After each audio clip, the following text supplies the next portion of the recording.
టాలీవుడ్‌లో ప్రస్తుతం బిజీగా ఉన్న స్టార్ హీరో ఎవరు అంటే పవన్ కళ్యాణ్ అని నిస్సందేహంగా చెప్పొచ్చు. ఎందుకంటే ఓవైపు రాజకీయాలు, మరోవైపు బ్యాక్ టు బ్యాక్ సినిమాలు చేస్తూ ఉన్నారు. ఆయన చేతిలో ప్రస్తుతం ఉస్తాద్ భగత్ సింగ్, ఓజీ, హరిహర వీరమల్లు చిత్రాలు ఉన్నాయి.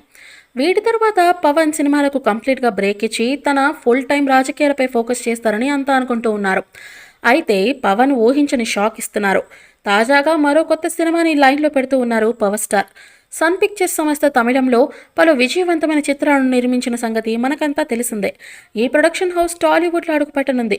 ఇందులో భాగంగా పవన్ కళ్యాణ్తో సినిమా చేసేందుకు సన్ పిక్చర్స్ సంస్థ యోచిస్తూ ఉంది. ఈ క్రమంలోనే ఓజీ షూటింగ్ సెట్కు విచ్చేసి ఆ సంస్థ వైస్ చైర్మన్ పవన్తో సుదీర్ఘ చర్చలు నిర్వహించారు. పవన్తో సినిమా నిర్మించేందుకు ఆసక్తి కనబరచడంతో ఆయన సైతం అందుకు సానుకూలంగా స్పందించారట.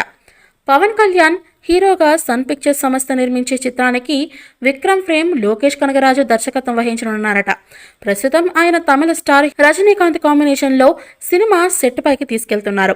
ఈ రెండు సినిమాలు పూర్తయిన తర్వాత పవన్ కళ్యాణ్, లోకేష్ కాంబినేషన్లో ఈ సినిమా తెరకెక్కుతుందట. మొత్తానికి పవన్ గ్యాప్ ఇవ్వకుండా వరుస చిత్రాలకు కమిట్మెంట్స్ ఇస్తుండడంతో ఆయన అభిమానులు తెగ సంబరపడిపోతూ ఉన్నారు. ఈ మూవీపై మీ అభిప్రాయాన్ని కామెంట్ బాక్స్లో తెలియజేయండి. ఈ వీడియో మీకు నచ్చితే లైక్ చేయండి, షేర్ చేయండి, కామెంట్ చేయండి. మరిన్ని అప్డేట్స్ కోసం మన ఛానల్ని సబ్స్క్రైబ్ చేయండి. అలాగే పక్కనే ఉన్న గంట సింబల్ని గట్టిగా టంగ్ టంగ్ అని కొట్టేసేయండి.